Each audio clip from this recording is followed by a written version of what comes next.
Hello, everyone. Welcome to this lecture. The title of this lecture is Low Back Pain. I am Sue Kim, the Director of Pain Medicine and Interventional Spine, Associate Professor at the Department of Rehabilitation and Human Performance. I have nothing to disclose. Today, we are going to go over a few objectives, including the anatomy of the lower back, and the physical exam tips and techniques to help differentiate the etiology of pain, and some of the diagnostic studies that you would need to order when patients come in with low back pain and when to order those, and the role of physical therapy in lower back pain, and some of the differential diagnoses for back pain and back pain emergencies, which is very important for the board. Also, how to evaluate and manage the compression fractures, which is more common in geriatric populations, and when to consider kyphoplasty, and also including the malignancy. Also, I'll touch base on any counseling tips that you use in terms of patient educations, and when to consider more advanced and interventional treatments for back pain. So low back pain is very common. Low back pain or buttock area pain is a symptom, not a diagnosis, and it does have many causes. And it's one of the most common musculoskeletal disorder in industrialized societies, second only to the common cold as a cause of lost work time, and the lifetime prevalence is 84%. So most of the people do experience low back pain, but good news is that most of them gets resolved within 6 weeks. So we are talking about the low back pain during this lecture as the low back pain, more of a chronic low back pain that lasts more than 6 weeks, doesn't go away spontaneously. Let's look at the lumbar spine anatomy. We do have, when we say lower back, usually we refer to lumbar spine. We have 5 lumbar vertebrae in our spine, as you can see from the screen. And there are bones and there are joints, and also there are ligaments. They are surrounding muscles. So all together, we call it as a lower back. It was not just a disc, it's not just a ligament, it's not just muscle, it's joint, bone, ligament, and muscle. They're all in there under the category of lower back. So including the 5 lumbar vertebrae, let's look into the joints. So joints, joints are the ones when 2 bones meet, right? So there are 2 different types of joints in the lower back. One is intervertebral disc, that's in the front. It's the biggest joint in the spine. We do have a facet joints. It's in the back. A lot of people are not aware of the facet joints, but those are small joints paired and posteriorly that you can see here. Intervertebral disc is a fibrocartilaginous joint, so it is for the stability, not necessarily for mobility. So it has annulus fibrosis, which is very thin, thick collagen and dense collagen fibers. It does have nucleus purposus inside, which is more of a water contents that tend to herniate. And posteriorly, facet joints are the synovial joints. So synovial joints are designed for mobility. Synovial joints, it does have a cartilage, it has a synovial space and a synovial fluid, and also covered by a capsule. Those joints, synovial joints, are there to allow mobility. So intervertebral disc is to limit the mobility. Facet joints are there to allow the mobility. It's allowing flexion, extension, and limiting rotations. Because it's a synovial joints, it does go through the degeneration. It gets affected by any of rheumatological arthritis or more significantly. So when people come in with arthritis, it does affect the facet joint way more than intervertebral disc, even though disc is more well known to other people. And then there are ligaments. When there are joints, we also need the ligaments. Ligaments are there to stabilize the joint structure. We have multiple ligaments. There's an anterior longitudinal ligament. That's just anterior to anterior to the vertebral body. So normally this gives the most stability for the spine. However, it does not give any pathology because there is no critical structure anterior to the vertebral body.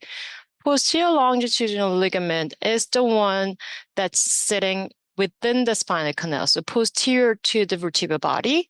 And that's much smaller and weaker than anterior longitudinal ligament. And because of that, when disc herniates, when it's given an asymmetric compression, it tends to herniate posteriorly rather than anteriorly, unfortunately.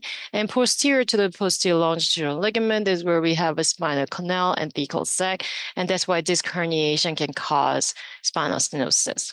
And because of posterior longitudinal ligament kind of covering part of the spinal canal, it tends to herniate more posterior laterally, avoiding the PLL. And then there's a ligament inflammable, which is joining adjacent lamina. So that's the posterior to the posterior to the spinal canal.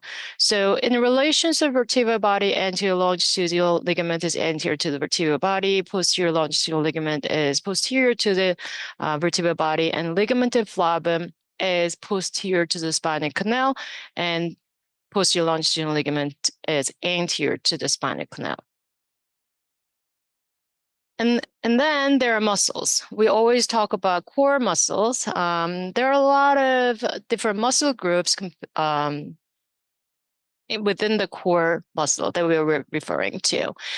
Anteriorly around the spine, as you can see from the slide, there's a psoas muscle. Psoas muscle is right next to the vertebral body on the side and paired, and also attached to the transverse process. That's more of an anterior muscles. When it gets contracted, because psoas muscle inserts in the lesser trochanter, when it gets contracted, it accentuates lordosis. So I don't know if you ever experienced kind of having lower back pain or arching of your back when you're doing the leg raise exercises. The psoas muscle is getting engaged when you're doing the exercise, so increasing the lordosis.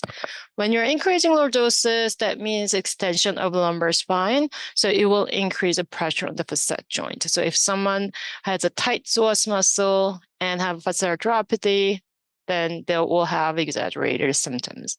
And quadratus lumborum is one of the biggest stabilizer of our spine. That's from the T12 rib going and all the transverse processes of lumbar spine, inserts in the iliac crest. So when it's contracting unilaterally, it does lateral bending, or if it's contracting bilaterally, it can bend the spine. This is one of the most common muscle that gets into the spasm after they have a long segment fusion. So this is something that that they develop a lot of myofascial spasm because it's the biggest lumbar spine stabilizer. Posteriorly, we have erector spinae group. That's the chief extensors. So when you're extending the muscle in the back, actually, if you can see the movement of it, erector spinae muscle group is contracting. And you probably heard of multifidus muscles. That's the deepest layer connecting 2 to 3 segments in the of the vertebral body. It's really, really deep inside, so you can't really palpate it. But this is more for proprioception and also stabilization of the spine rather than gross movement, because it only crosses 2 to 3 segments. And then there's abdominal muscles, rectus abdominis, external internal obliques, and transverse abdominis. That's kind of increasing the abdominal pressure to kind of help to stabilize the spinal column in general. And there are nerves. So nerves in the lumbar spine, we don't have much of a spinal cord in the lower back. It's, the spinal cord ends at around L1 and L2. So a lot of patients actually ask, oh, am I going to get paralyzed if something goes wrong when I do lumbar epidural steroid injection? So the answer is no, because we already passed the spinal cord, and then we're only dealing with the spinal nerves at that point if we're dealing with the lower lumbar spine. So the spinal cord, the tapers in the conus medullaris, and they start branching off the dorsal roots, as you can see see from the pictures, and gets thinner and thinner and thinner, and then then become a caudate quina. Caudate quina is where you have only the nerve roots, no cord. So in the lumbar spine, that's called a caudate quina.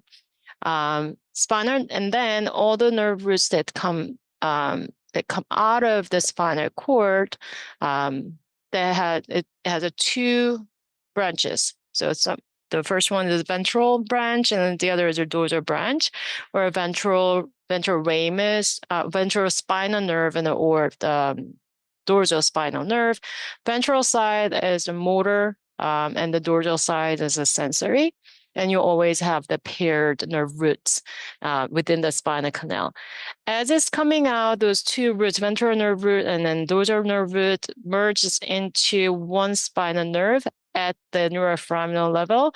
As soon as it comes out of the neuroforamen, it branches into the ventral ramus and dorsal ramus, which is confusing. Within the spinal canal is the root, and then it forms a spinal nerve, and then it branches into ramus. Ventral ramus is the main nerve that we are very familiar with. It forms the lumbar plexus, and the cervical spine, it forms the brachial plexus, and then it goes down to the leg. Dorsal ramus are the ones that we deal with as a pain physicians because there are multiple branches. Medial branch is a sensory branch that goes to the facet joint. And I mentioned the facet joint is the one that gets into arthritis more often than the disc. So this is our major target for facet arthropathy. And then it branches into intermediate and lateral branches that they go to erector spinae muscles in the back, and then the lateral branch eventually forms cutaneous branches to innervate the skin in the back.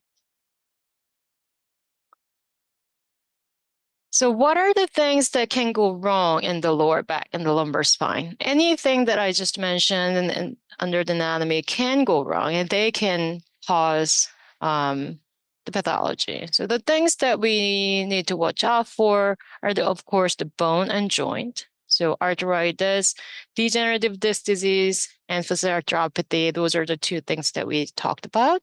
And sacroiliac joints it is in the pelvis, so it's not necessarily in the back. So anatomically, it's under the buttock pain. However, a lot of people consider the buttock as a back pain, so they can complain of low back pain, but it can be due to sacroiliac joint problem, especially after the lumbar fusion as adjacent segment disease. Some report says about 20% of low back pain is coming from sacroiliac joint, but I would just say it's a little less than that, probably about 10 or a little less than 10% would be from SI joint. And also for geriatric population, when they come in with a back pain, you always have to consider the compression fracture of the vertebral body. And then nerve pain. When we talk about nerve pain, we'll go over this more in details in each pathology. It can be caused by spinal stenosis. Spinal stenosis means that canal or the space got narrower within the spine. There are two different types of stenosis. One is a central canal stenosis, the other is neuroforamen stenosis. And those two different stenosis can cause different type of the problems, which we'll go over. Myofascial dysfunction is basically muscle spasm. And also alignment issues are very common in elderly, spondylolisthesis caused by weakening of any of those joints. You can imagine that if someone has a degenerative disc disease and facet arthropathy at the same level, then that segment is not as stable. And if you start losing the muscles and if it gets weaker, then it's either falling forward and backward, a bit depending on their center of gravity in relation to that segment. So it can cause anterolisthesis, retrolisthesis, and lateralisthesis. When this continues to happen, or with the asymmetric degeneration, they can develop degenerative scoliosis as well, which is very different from adolescent idiopathic scoliosis. So if someone developed the degenerative scoliosis, this is already the multi-level problem. So not one treatment will help greatly for this type of condition. And then also for geriatric patients, we always have to think about the cancer. It can be benign. When you get the MRI, you will see a lot of the readings of the hemangioma. Those are benign. But there's also malignant metastasis, and if it's involving the pedicle, that's another sign of metastasis or bone cancer. Also, it can be intraspinal canal or intramedullary. Those type of tumors can be space occupying and presents similarly to more common disease that we mentioned earlier. Also, there are infections, discitis, epidural abscess, arachnoiditis. Arachnoiditis is not necessarily the infection, it's more inflammation. But people with IV drug use or on dialysis and immunocompromised patients, they can have spontaneous discitis. So this is something to look out for, especially for patients, elderly patients. Discitis can look like very aggressive arthritis, degenerative disc disease. So clinical correlation is very important. So let's talk a little more into the bone and joint pathology, more so for arthritis. The degenerative disc disease, and including degenerative disc disease, facet arthropathy, sacroiliac joint arthropathy, and degenerative scoliosis. Mainly disc and facet, because those are the two main problems. They're all in the same area. We can't really see it. We can't really palpate it because it's in the center of our body. So it's really hard to figure that out with the physical exam. So for this, history is really important for our patients. Patients usually come in with axial low back pain. They come in with axial low back pain. When you start asking some more questions, they describe very typical arthritic pain. Similar to any pain in the hand and the knee or other joints. Morning stiffness. They always wake up in the morning. It takes time for them to get out of the bed. Sometimes they will say, oh, it takes about 30 minutes to get out of pain. Like we got to get out of bed in the morning. But once they get out of bed and take a hot shower and start moving around with a little stretching, they start getting a little better. And then when they do a lot during the day, then they pay the price, or after sitting for a long period of time or standing for a long period of time, they tend to get worse. It's always kind of achy type of pain. And it does respond to NSAID. Unfortunately, a lot of geriatric patients cannot be on chronic NSAID, but they do respond much better to NSAID than Tylenol. And in terms of discogenic pain, it is more very deep-seated pain and worse with flexion. On the right side of the slide, you can see the body positioning affecting the spine. So when people are laying, let's say standing is 100 intradiscal pressure, laying down is 25, laying on the side is about 75. If you're sitting, it goes up to 140. If you're sitting forward, 185. If you're sitting forward with the lifting heavy stuff, 275. If you're lifting something with the bending forward, 220. So those are the positions or activities that can increase the pain that's related to disc. So if someone says, oh, my pain is much worse when I'm sitting, feels very stiff, can't really lift anything, then and very deep seated, then probably you want to think about discogenic pain. And it's normally disc is not well innervated, but when it comes to degenerative disc, as all the other degenerative joints are, it does get more pain branches into the joint, and then they start feeling the joint. The second one, that's more common one is, as I mentioned, is facetogenic pain, because this is a synovial joint. It's a posterior joint, and it allows a flexion and extension and limits rotation.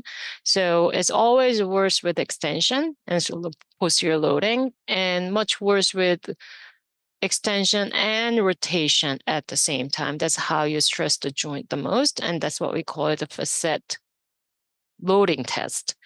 And it does get referred to multiple different areas. And the lower lumbar facet joints usually refers to buttock area. So sometimes people think that that's SI joint pathology when it actually is coming from facet joints.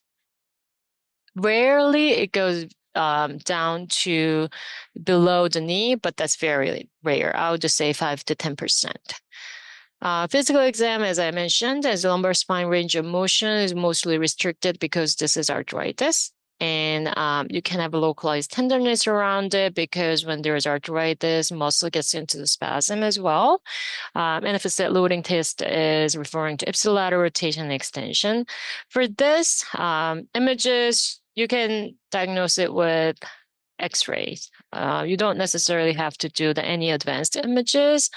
For bones, X-ray is good enough. Make sure that you check for alignment and any other pathologist when you get the X-ray.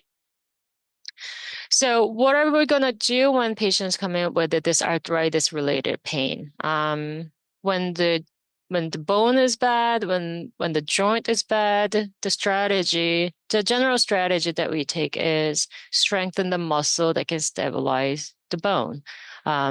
It applies to any body part, including knee or hip or shoulder, also for the back. So core strengthening.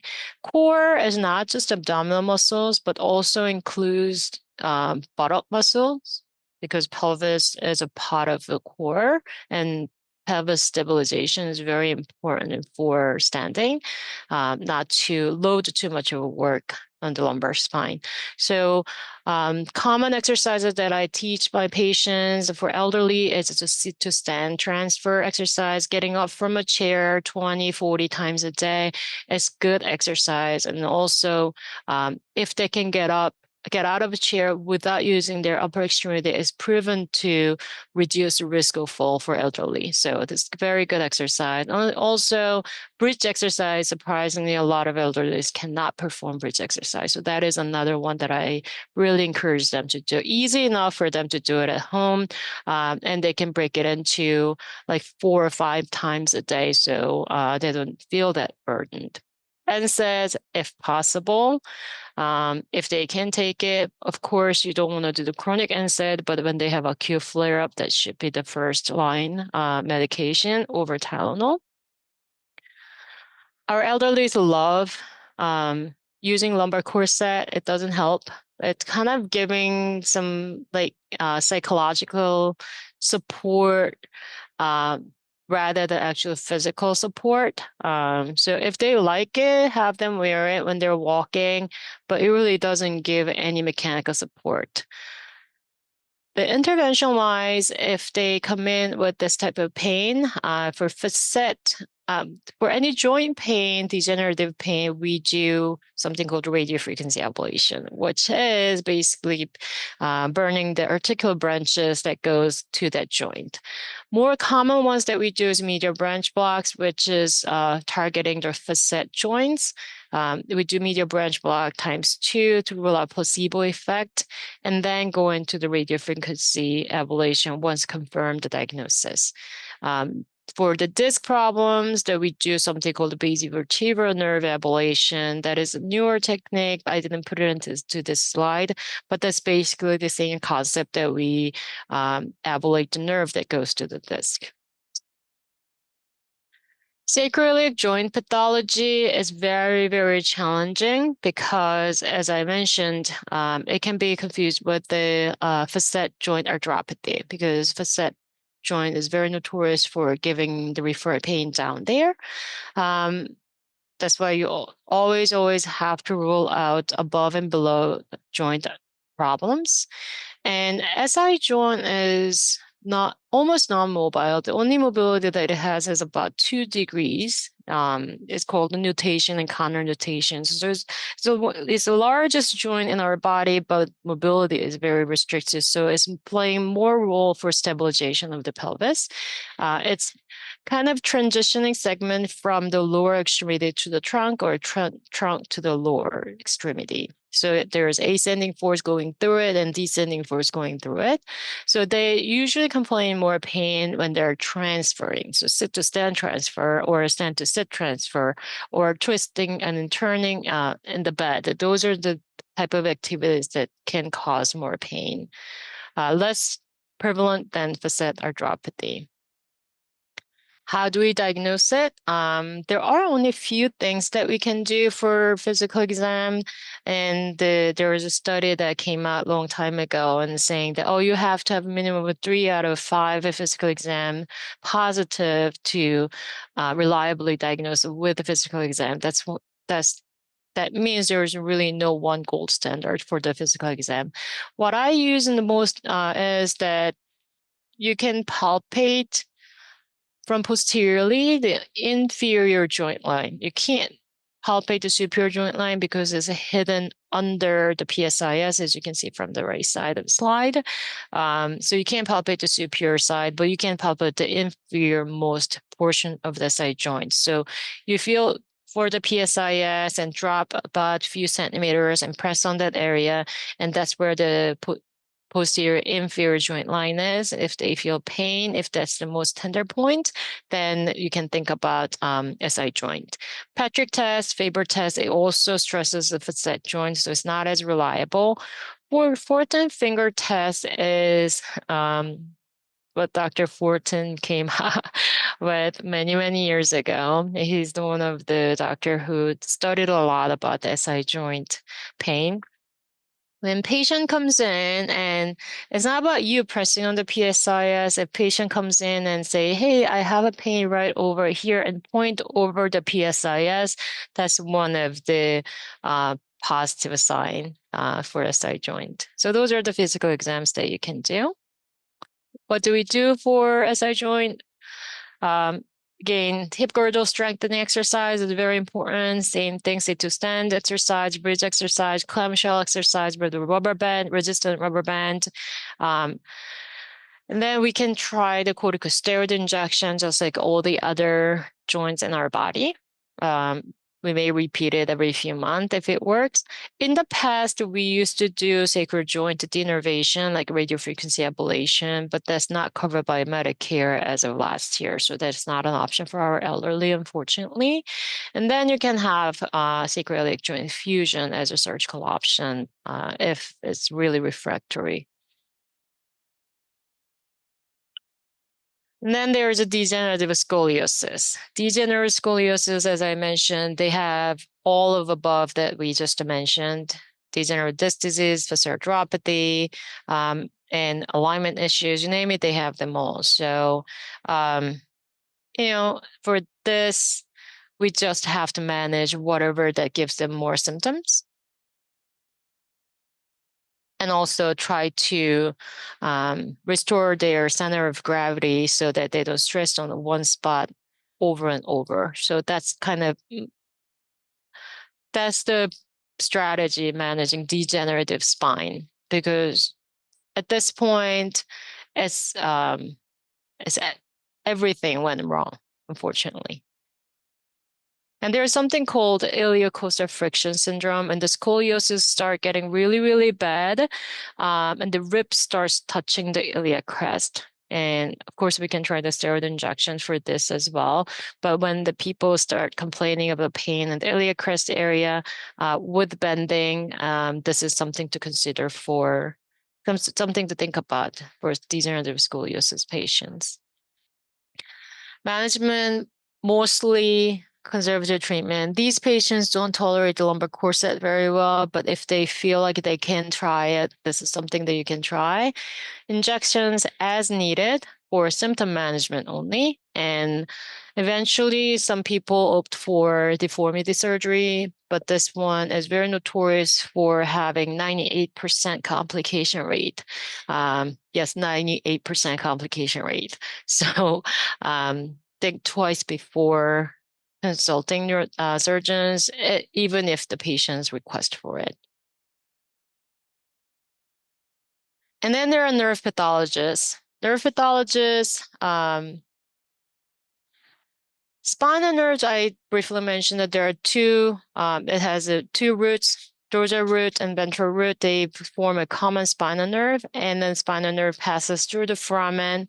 And when it passes through, I mean, it's nerve, and then it goes to the leg and then our limbs and other body parts. So they're not static. Within the foramen, it can be stretched if it's tethered by something, and it's by stenosis. And the nerve is really long when you think about it.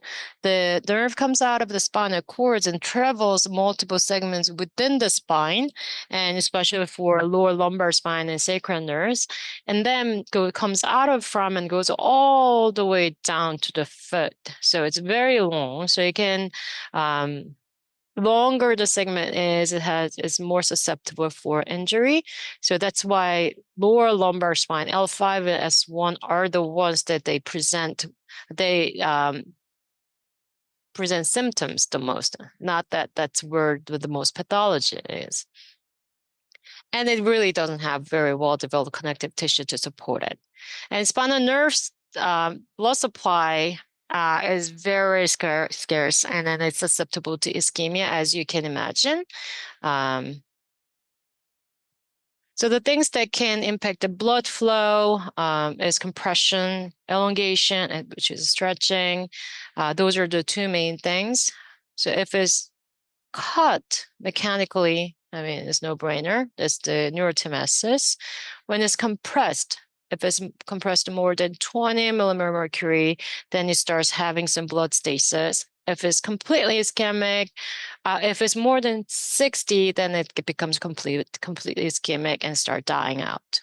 Of course, blood return is slow at a higher pressure, and elongation, which is stretch injury. At 8% stretch, blood starts getting stasis, and at 15%, it starts getting ischemia. So if it's tethered in somewhere, it starts getting stretched, then that's when they start having the nerve damage. Two most common pathologies that we can see from our elderly population is central canal stenosis and neuroforaminal stenosis. As I mentioned, the stenosis is just a compromise of the normal size of a canal. So it's that whatever, either you have a space occupying lesion or you have arteritis growing into or ligament involvement thickness, and anything that kind of grows into that space can cause a stenosis. Central canal stenosis is, what causes the usually neurogenic complication. So this is very, very, very common in our elderly patients. Mostly degenerative in our patients, either having degenerative disease and facet hypertrophy from the arthritis and ligamentum flavum hypertrophy. Anything, gets degenerative tend to get hypertrophied and protrude into the spinal canal. That's how it happens. Because we're dealing with the central canal, not just each individual level, any nerve roots that's contained at that level, and all nerve roots below the level of stenosis can get affected. But what gets the most symptomatic is the one that I mentioned, the longest one. So usually, even if they have a spinal stenosis at central canal stenosis at L2-3, they can have pain mostly in L5S1. But that's what kind of people get confused a lot. Usual symptoms are they're totally fine when they're sitting. So there's no pain with the sitting or lying down. But when they stand and start walking, that's when they start feeling pain. And when they lean forward, they start getting better. So people like to use a shopping cart, and that's what we call it, a shopping cart sign. For these to evaluate the spinal canal, you do need advanced imaging like MRI or CAT scan. And neuroforaminal stenosis is where the spinal nerve is going out. So you can imagine that if you have neuroforaminal stenosis, it's only going to affect the nerve that's passing through the neuroforamen. So this is more dermatomal. So people will be able to tell you that where they have pain is more unilateral than bilateral. It's asymmetric. In many cases, it accompanies numbness and tingling along with that. Neurogenic claudication from central canal stenosis rarely presents with numbness or tingling. When you see the MRI, central canal stenosis, as you can see from here, on the left side, the upper one is axial view of normal spinal canal, and the lower one is the one that with the stenosis. And the little dots and gray dots there within the spinal canal are the nerve roots. So you can imagine that all the nerve roots that are contained at that level can be affected. And you can see the multiple different pathologies that can contribute to central canal stenosis, which is disc bulge, facet hypertrophy, and posteriorly, and ligamentum flavum hypertrophy. Those are the three main common causes of the spinal canal stenosis. Usually happens all at the same time. Neuroframina stenosis is the one that you see on the right side. And you can actually see when you scroll through the MRI, if there is some perineural fat that you can see like keyhole on the mild side, that's mild. If you don't see any perineural fat around the nerve, exiting nerve, that's severe. So this, you can, as I said, when they have it, they present with a very dermatoma pattern of pain. And of course, disc herniation can cause a spinal stenosis as well because it can protrude into the spinal canal. But this is not as common in elderly because nucleus pulposus starts drying out as we get older, and any water content in our body gets dried out. So a lot of people at the geriatric population, they don't have much nucleus pulposus to protrude out of the disc. And that's why this is not as common. Management, how do we manage it? For central canal stenosis, we want to reduce lumbar lordosis because lumbar lordosis equals lumbar extension. So they have more pain with the lumbar extension. So you utilize a kind of pelvis location to increase or reduce lumbar lordosis. That's one of the physical therapy strategy. Also, core strengthening to support their back, the same concept. And for this, because it's the nerve pain, you want to consider more neuropathic pain medication rather than NSAID, anti-inflammatory medications. That's when we start using gabapentin, Lyrica, and so forth. But again, for our elderly patients, sedation or fall risk is something to consider. So a lot of time we can't really go up a higher. Also, because of other comorbidities such as chronic kidney disease. So, but these are the medications that you can consider. And intervention-wise, we can certainly do the epidural steroid injection. I know that there sport trial that came out many years ago saying that epidural steroid injection doesn't work. But out of all the studies that they came out under the umbrella of sport trial, intralaminar epidural steroid injection for central canal stenosis does show the moderate improvement for short-term period. When we say short-term, around the 3 month. That's why we still do the epidural injection every 3 months or so. And we can do some more advanced procedures like mild procedures. Mild is we debulk the ligamentum flavum, that's hypertrophy, that's minimally invasive, no incision involved, and people do very well with that procedure. And there is another thing called interspinous spacer. It's almost it's put in between spinous process and kind of jack it open so that it can increase the space between the spinous process. By doing so, it increases space between for the neuroforamen. So this one works well for the neuroforaminal stenosis. And then patients can go for laminectomy, really remove the entire lamina so that, nothing can compress. The last topic is a vertebral compression fracture. Vertebral compression fracture is not very common in a younger patient population, but when elderly comes in and they say, oh, I have a low back pain, acute low back pain, this is something that I always think about. They can have osteoporosis or malignancy, infection, or trauma. So more commonly, we see osteoporotic vertebral compression fractures, but also we do see malignant-related compression fractures as well, especially with multiple myeloma at a somewhat a younger age or metastasis in the older age. risk factors are postmenopause. You really have to get at least one DEXA when after postmenopause. Smokers, low BMI, oral steroid use. Those are all the risk factors. So you want to be mindful of the compression fracture. At least get the X-ray, and they will show the fracture if there is any. Good news is the majority of vertebral compression fractures are asymptomatic, surprisingly. So we don't have to do anything, but it will alter their biomechanics and spinal alignment. So eventually they're going to come with some sort of back pain. But for the fracture pain, surprisingly, more than 50% of the time, it's not painful. And if you leave it alone for a few weeks, it gets better. All of a sudden, it gets better. That's a fracture pain. Once the fracture starts healing, that your pain goes away. The key is immobilize during the time. How can we immobilize it? That's the strategy for this management.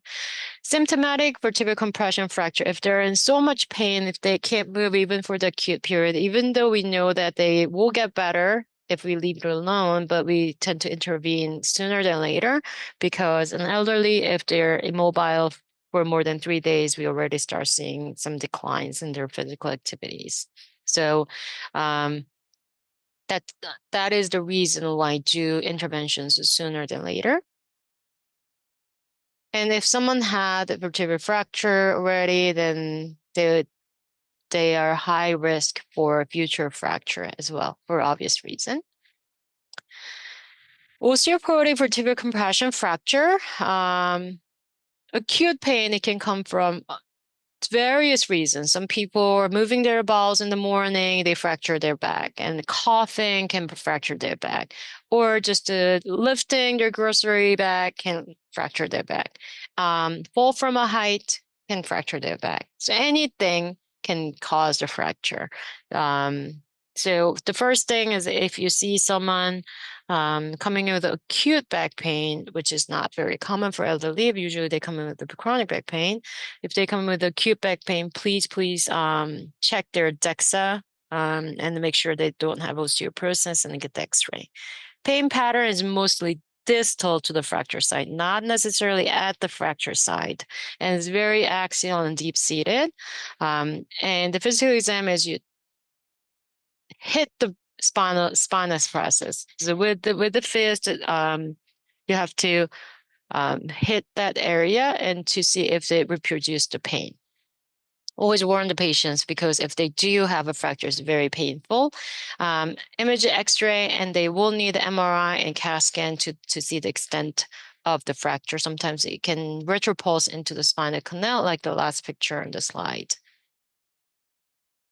Management. If the fracture is above L1, including L1, TLSO, because T12 L1 is the last mobile segment. If L1 is affected, if you fix the lumbar only, it's only going to make it worse. If it's L2 down, you can just get by with the LFO. Of course, the brace people will do their job when you put the diagnosis, but be mindful of when you're ordering it, not to order LSO for someone who has L1 vertebral compression fracture. If there is a neurological deficit associated to it, of course, that means the fracture fragment retropulsed into the spinal canal. So the neurosurgery consult is warranted to rule out unstable fracture. Medication, a lot of time, opioid is needed because this is fracture pain. Calcitonin nasal spray does have a good evidence for acute fracture, but compliance has been very low, but something to consider. And they can be referred for percutaneous procedures like a vertebroplasty or kyphoplasty. That's essentially putting a cement in to glue the fracture together. So pain relief is almost instantaneous. I prefer kyphoplasty because we inflate the balloon inside of the fracture, not necessarily restore the height, but because it creates a cavity inside of the spine, it reduces risk when we're putting the cement, and so that it reduces risk of cement leakage in an unwanted area. Back pain red flags. to keep in mind. Geriatric population, and if they're immunocompromised, if they have chronic kidney disease, especially if they're on dialysis, they can have discitis, osteomyelitis, and IV drug use, of course, and history of cancer, and if there's any systemic symptoms associated with the onset of back pain, like fever, always think about infection. If with that weight loss, think about malignancy. If they are taking anticoagulation, they can have epidural hematoma, even if it's spontaneous. Trauma, even though it's minor, it can cause a fracture for our elderly patient. And of course, watch out for cardiac symptoms, which is not very common, but if they, unless you ask them, they're a lot of time they don't tell you.